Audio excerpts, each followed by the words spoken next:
Hi everyone, welcome to my channel. In this video, I am going to share with you three things about commercial property that will determine whether you are going to go ahead with that property and what are the three kind of stigma attached, I would say, in this commercial property. So let's look into it.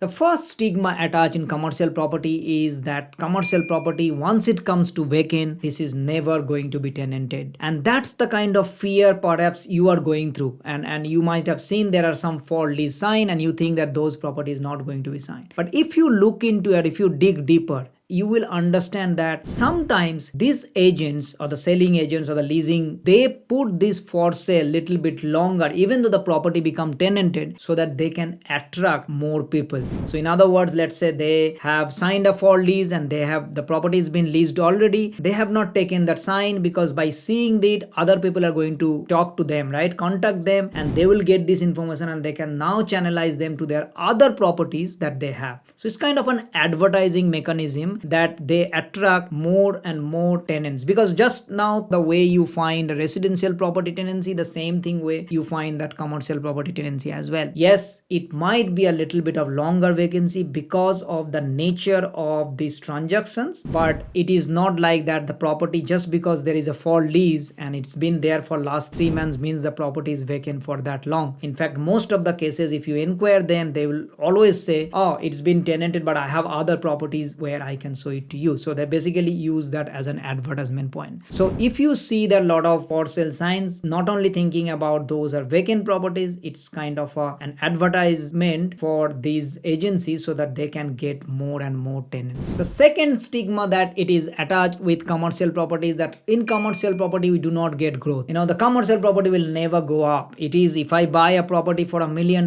it will remain $1 million for the foreseeable time. And that's not the case. Of course, it is case by case basis, but most of the times my experience says that almost every time if the rent goes up, so does the property value. So if you buy a tenanted property and if you buy with a standard market rent and assuming that the rent is going up 3 or 4% year on year basis, that means at minimum your property is growing 3 to 4%. Now I am somebody who always advocate that 3 to 4% growth, whether it is residential and commercial, is sustainable. If you think that you can get more, and which has happened probably in residential properties, but we are at this juncture of the time where anything more than 3 to 4% is not sustainable. And again, this is, I am claiming it, so you need to do your calculation where you are buying. Most of the times you will see that commercial property, as the rent is going up to 3 to 4%, so does your value. So if you buy $1 million property and that goes, the rent goes up to 3 to 4%, means 30 to 40,000 growth you are automatically getting. Is this enough? It's something that you to judge. If you are only relying on growth, then residential property you can buy. But remember, commercial property is also giving you positive cash flow. It's also giving you income. So when you attach income plus growth, it's almost every time my experience says that the commercial property income plus growth is more than the residential property growth plus income, because residential property predominantly is the growth is the main factor and the income is always less. In commercial property, income is always the main factor and growth is bonus or the addition. So commercial property income plus growth is always more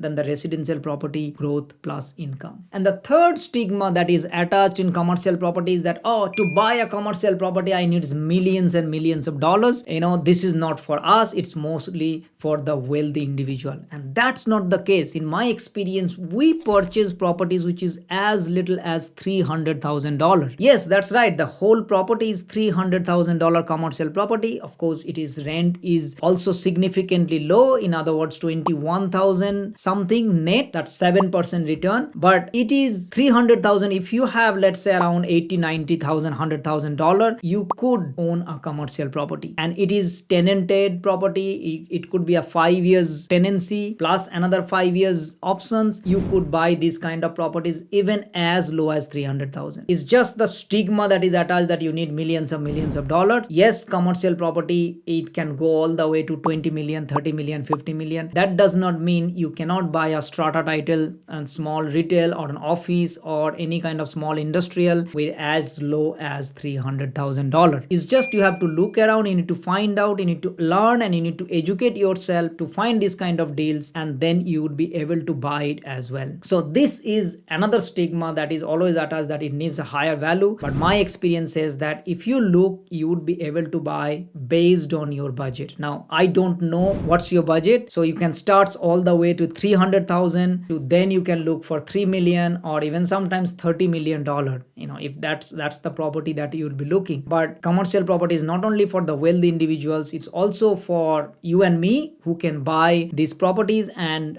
by all means we can get a better and positive cash flow. So I thought I'll just give you the idea of these myths that I always hear, the stigmas that are always attached with commercial property. Hopefully you got some idea. By all means, if you like this, subscribe our channel, turn the notification bell on so you get to see more videos like this, and it also help us to reach out to more people like you. Thank you so much, and I'll see you next time. Bye bye.